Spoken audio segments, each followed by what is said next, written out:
आत्म प्राण उद्धार ही ऐसा धर्म नहीं और, यानी किसी आत्मा को शत भक्ति पर लगाकर उसकी आत्मा का कल्याण करवा दे, उसके काल के जाल से मुक्त करवा दे, सतगुरु रामपाल जी से उपदेश दिलवाकर, इससे बढ़कर धर्म और संसार में कोई नहीं है। आत्म प्राण उद्धार ही यानी आत्मा का कल्याण करवा दे, ऐसा धर्म नहीं और, कोटि अश्वमेघ यज्ञ सकल समाना भोर। जीव उद्धार परम पुण्य ऐसा कर्म नहीं और, मरुस्थल के मृग ज्यों सब मर गए दौड़ दौड़।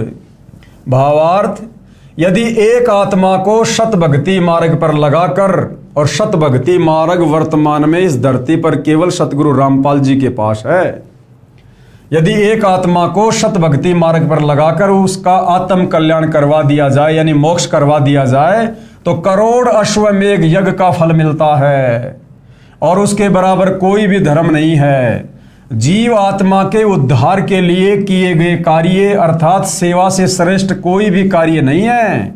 यानी किसी जीव का आत्म कल्याण करवा दे, सच्चे सतगुरु की शरण से जोड़ दे, भक्ति मार्ग पर लगा दे, इससे बढ़कर कोई भी कर्म कोई भी धर्म नहीं है। अपने पेट भरने के लिए तो पशु पक्षी भी सारा दिन भ्रमते रहते हैं, उसी तरह वह व्यक्ति है जो परमार्थी कार्य नहीं करता। परमार्थी कर्म सर्वश्रेष्ठ सेवा जीव कल्याण के लिए किया गया कर्म है। सबसे बड़ा जो परमार्थ है वो क्या है भाइयों और बहनों? वैसे तो भूखों को भोजन खिला दो, किसी का मकान बना दो, किसी को कपड़े सिलवा के दे दो, ये भी जो है परमार्थ के कार्य हैं। पशु पक्षियों को चारा डाल दो, दाना डाल दो। गुरुदेव भगवान कह रहे हैं कि ये भी परमार्थ के हैं कार्य, परंतु सबसे बड़ा परमार्थ क्या है? परमार्थी कर्म सर्वश्रेष्ठ सेवा जीव कल्याण के लिए किया गया कर्म है, यानी किसी का उद्धार करवा दे, किसी का मोक्ष करवा दे। जैसे सतलोक आश्रमों से जुड़े भाई बहन अपने हाथों में ज्ञान गंगा पुस्तक ले लेकर गांव गांव नगर नगर जाते हैं, 10-10 रुपए में 20-20 रुपए में ज्ञान गंगा पुस्तक देते हैं, लोगों को समझाते हैं, भक्ति करने की उनको प्रेरणा देते हैं, उनसे प्रार्थना करते हैं। तो ये है जीव कल्याण का ये परमार्थी कार्य है, इससे बढ़कर परमार्थ और कोई नहीं है। और ये परमार्थ वर्तमान में परमेश्वर रामपाल जी के भगत ही कर रहे हैं। परमार्थी कर्म सर्वश्रेष्ठ सेवा जीव कल्याण के लिए किया गया कर्म है। जीव कल्याण का कार्य न करके सर्व मानव मरुस्थल के हिरण की तरह दौड़ दौड़ कर मर जाते हैं। यानी भक्ति ना करके और दुनिया को भक्ति की जानकारी ना देके, जिस प्रकार रेगिस्तान का हिरण जब उसको प्यास लगती है तो वो देखता है, दूर उसको जल दिखाई देता है, जबकि वो जल नहीं होता, वो मृग तृष्णा होती है। जब वो दौड़कर वहां जाता है तो वहां पर मिट्टी मिट्टी दिखाई देती है, फिर आगे उसको ऐसा दिखाई देता है जैसे वहां पे जल है, फिर वो दौड़ता है, फिर वहां पर उसको रेगिस्तान दिखाई देता है और वो प्यास के मर ही जाता है। इसी प्रकार जो व्यक्ति भक्ति नहीं करता, दूसरों को भक्ति करने की प्रेरणा नहीं देता, वो तो रेगिस्तान के हिरण की तरह सुबह से लेकर शाम तक पूरी जिंदगी 2 पैसे कमाने के चक्कर में, माया प्राप्ति के चक्कर में कमा कमा के दौड़ दौड़ के अपने मनुष्य जीवन को बर्बाद कर देता है, नष्ट कर देता है। जीव कल्याण का कार्य ना करके सर्व मानव समाज मरुस्थल के हिरण की तरह दौड़ दौड़ कर मर जाते हैं। जिसे कुछ दूरी पर जल ही जल दिखाई देता है और वहां दौड़कर जाने पर थल ही प्राप्त होता है, फिर कुछ दूरी पर थल का जल दिखाई देता है, अंत में उस हिरण की प्यास से मृत्यु हो जाती है।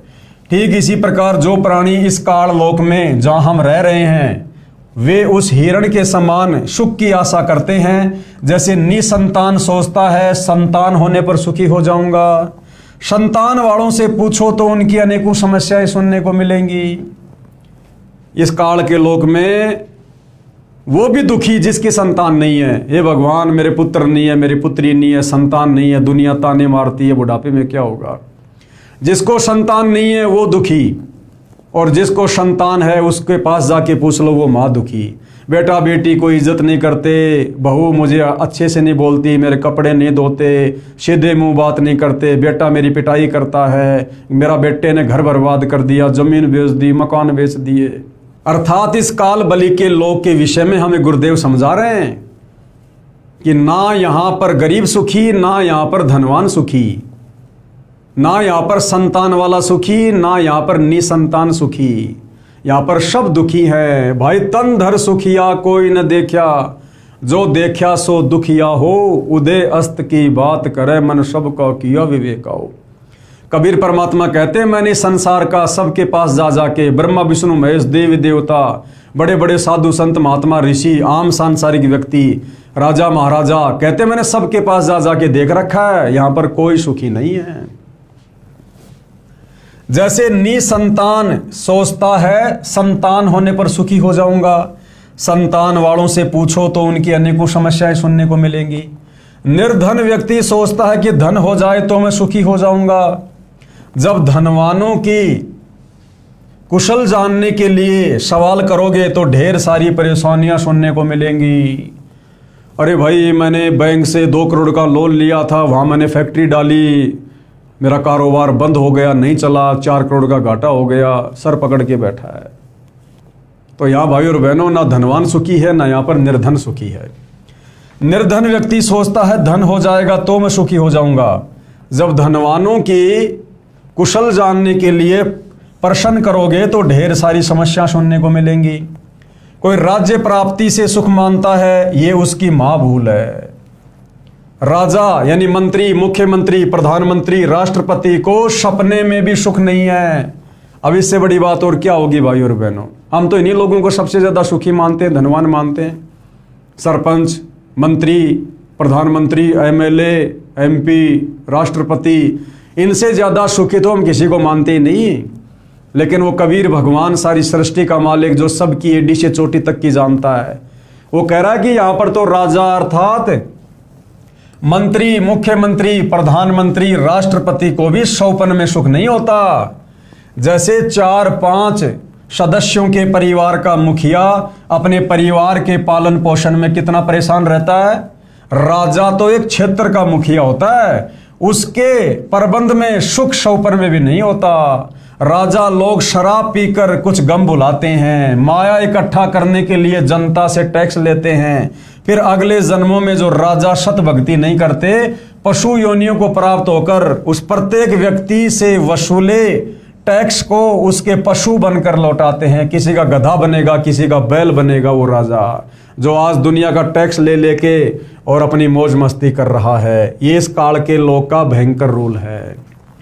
जो व्यक्ति मनमुखी होकर तथा झूठे गुरुओं से दीक्षित होकर भक्ति तथा धर्म करते हैं, जैसे आज वर्तमान में एकमात्र सतगुरु रामपाल जी के अलावा इस पूरी पृथ्वी पर जितने भी धर्म हैं, जितने भी धर्मगुरु हैं, साधु संत महात्मा, आचार्य, शंकराचार्य, मंडलेश्वर, पोप, पादरी, पंडित, काजी, मुल्ला हैं, इन लोगों से दीक्षा लेकर, भक्ति लेकर जो हम शास्त्र विरुद्ध साधना कर रहे हैं, मनमुखी नाम जाप कर रहे हैं, राधे राधे श्याम मिला दे, हरे राम हरे कृष्णा, जय जय राम, ओम नमः भागवते, मंदिर में, मस्जिद में, चर्च में, गुरुद्वारे में जो व्यक्ति इस प्रकार की साधना कर रहे हैं जो कि शास्त्र विरुद्ध है, मनमुखी साधना है, और जो व्यक्ति झूठे गुरुओं से दीक्षित होकर भक्ति तथा धर्म करते हैं, वे सोचते हैं कि भविष्य में सुख होगा, लेकिन इसके विपरीत दुख ही प्राप्त होता है, क्योंकि उनकी साधना शास्त्रों के अनुसार नहीं है।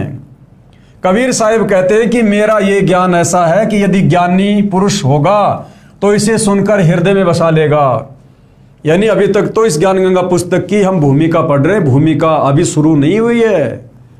इसकी भूमिका समाप्त होने के बाद जब हम इस मुख्य पुस्तक को पढ़ेंगे, जो सर्व धर्म के धर्मशास्त्रों का निष्कर्ष निकालकर गुरुदेव ने डाल रखा है, भक्ति और भगवान की कंप्लीट जानकारी दे रखी है, उसके बाद हमारी आंखें खुलेंगी, हमारे कानों के पर्दे हटेंगे, जो इन अज्ञानी धर्मगुरुओं ने अज्ञान से ओत प्रेत करके बंद कर रखे हैं, तब हमारी आंखें खुलेंगी। लेकिन इसके विपरीत दुख ही प्राप्त होता है। कबीर साहिब कहते हैं कि मेरा यह ज्ञान ऐसा है, यदि ज्ञानी पुरुष होगा, यदि कोई ज्ञानी व्यक्ति होगा तो इसे सुनकर हृदय में बसा लेगा। सारे प्रमाण देखकर, गीता जी से, वेदों से, कुरान से, पुराण से, बाइबल से, सारे प्रमाण देखकर इस ज्ञान गंगा पुस्तक को पढ़कर इन बातों को अपने हृदय में बैठा लेगा कि भाई बिल्कुल परम सत्य है। अगर आत्म ज्ञान और परमात्म ज्ञान कहीं है तो सतगुरु रामपाल जी के पास है। और यदि कोई मूर्ख होगा तो उसकी समझ से बाहर की बात है। अगर मूर्ख है कोई तो उसकी समझ में ये भक्ति वाली बातें नहीं आती हैं। वो तो कहेगा झूठ बोल रहा है, झूठ बोल रहा है, ऐसा नहीं होता, वैसा नहीं होता। कबीर ज्ञानी हो तो हृदय लगाई। कोई ज्ञानी पुरुष होगा तो इस पुस्तक को पढ़कर इस ज्ञान को हृदय से लगाएगा और पूज्य गुरुदेव भगवान के सौ गुण गाएगा कि हे परमात्मा आपने कैसे दया करी, ऐसा निर्मल ज्ञान, ऐसा शास्त्र प्रमाणित ज्ञान जो आज से पहले कभी देखने और सुनने को नहीं मिला, और आपने ज्ञान गंगा पुस्तक में डालकर हमारे कर कमल में रख दिया। कबीर ज्ञानी हो तो हृदय लगाई, मूर्ख हो तो गम ना पाई। अधिक जानकारी के लिए प्रवेश करें इस पुस्तक ज्ञान गंगा में। इस पुस्तक को पढ़कर सुप्रीम कोर्ट के वरिष्ठ अधिवक्ता श्री सुरेश चंद्र ने कहा, इस पुस्तक का नाम तो ज्ञान सागर होना चाहिए था। ज्ञान गंगा नहीं, ज्ञान सागर। सागर क्या होता है? तमाम बड़ी बड़ी जो नदियां होती हैं, छोटे छोटे नाले होते हैं, नदियां होती हैं, वो अंत में सागर में जाकर समाहित हो जाती हैं। तो अधिवक्ता जी ने कहा, इस पुस्तक को पढ़कर, जो पवित्र पुस्तक सतगुरु रामपाल जी ने लिखी है, उनके प्रवचनों का संग्रह है, सर्व धर्मशास्त्रों से प्रमाणित ज्ञान है, आत्मा और परमात्मा की पूर्ण जानकारी है, कंप्लीट मोक्ष मार्ग है। उन्होंने कहा कि इस पवित्र पुस्तक ज्ञान गंगा का नाम तो ज्ञान सागर होना चाहिए था। ऐसा ज्ञान आज से पहले कभी सुनने और देखने को नहीं मिला। तो भाइयों और बहनों, हम इस पवित्र पुस्तक ज्ञान गंगा में आगे धीरे धीरे बढ़ेंगे, क्योंकि यह अध्यात्म है। जल्दबाजी में ना समझा जा सकता है, ना समझाया जा सकता है, ना ही अध्यात्म कोई दो शब्दों में कंप्लीट करने का कोई सोर्स है। इसको समझने के लिए बहुत ही धैर्य की जरूरत पड़ेगी, थोड़ी हमने भी रुचि लेनी पड़ेगी, थोड़ा समय हमने अपनी दैनिक भाग दौड़ की जिंदगी से निकालना पड़ेगा पुस्तक को पढ़ने के लिए, वीडियो को देखने के लिए। हालांकि बहुत समय होता है जो हम व्यर्थ में बर्बाद कर देते हैं। मोबाइल हाथ में आ गया तो शॉर्ट वीडियो देखते रहेंगे, रील देखते रहेंगे, फालतू की राजनीति की वीडियो देखते रहेंगे, अन्य यार दोस्त रिश्तेदारों से फालतू की मोबाइल पे गपशप मारते रहेंगे। तो हम उस समय से थोड़ा समय निकाल सकते हैं इस पवित्र पुस्तक ज्ञान गंगा को पढ़ने के लिए, या जो वीडियो पवित्र पुस्तक ज्ञान गंगा पर बनाए जा रहे हैं ये वीडियो देखने के लिए, क्योंकि ये आत्म कल्याण का मार्ग है। संसार का ज्ञान केवल हमें संसार में जीना और रहना सिखाएगा। हमारे भाग्य में, हमारी किस्मत में संसार का ज्ञान, संसार की व्यवस्था, ये रुपया, पैसा, धन कोई परिवर्तन नहीं कर सकता। कल को हमारी अचानक मृत्यु है तो हमारे यार दोस्त रिश्तेदार, ये धन संपत्ति, सांसारिक ज्ञान उसे मिटा नहीं सकता। जो हमारी किस्मत में परमात्मा ने लिख दिया, ये सांसारिक ज्ञान, ये पैसा, धन उसे नहीं बदल सकता। परमात्मा कहते हैं, मासा घटे न तिल बदे, विधाता लिखे जो लेख, पर सच्चा सतगुरु मेट कर ऊपर मार दे मेख। हमारे भाग्य में परिवर्तन, हमारी उम्र बढ़ाना, हमारे संस्कार में परिवर्तन केवल तत्वदर्शी संत ही कर सकता है, हमें भाग्य से अधिक दे सकता है। हमारे आने वाले समय में, भविष्य में आने वाले कष्टों को सुखों में तब्दील कर सकता है। तो क्यों ना हम इस तरफ भी थोड़ा ध्यान दें, थोड़ी रुचि बनाएं अध्यात्म की ओर। और भाइयों और बहनों, आज ये इस पुस्तक का प्रथम वीडियो है। लगभग 30 से 40 वीडियो बनेंगे। यदि आपने रुचि लेकर, धैर्य के साथ, निष्पक्षता के साथ यदि आपने पूरा कोर्स कर लिया, सारे वीडियो देख लिए, तो निश्चित तौर पर भाइयों और बहनों आपको आत्मज्ञान और परमात्म ज्ञान के विषय में भली भांति जानकारी होगी। और उसके बाद आप जी स्वयं को रोक नहीं सकते सतगुरु रामपाल जी से उपदेश लेकर उनकी भक्ति करने से।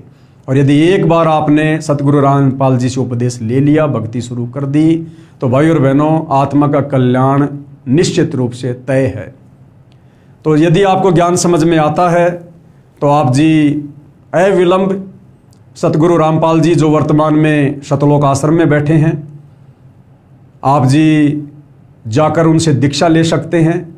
वहाँ जाने से पहले आप जी शतलोक आश्रम के जो नंबर यहाँ पर दिए गए हैं, आप पहले जानकारी प्राप्त कर लें कि शतलोक आश्रम के और नाम दीक्षा केंद्र कहाँ कहाँ हैं, या फिर हमने शतलोक आश्रम में आकर ही दीक्षा लेनी पड़ेगी।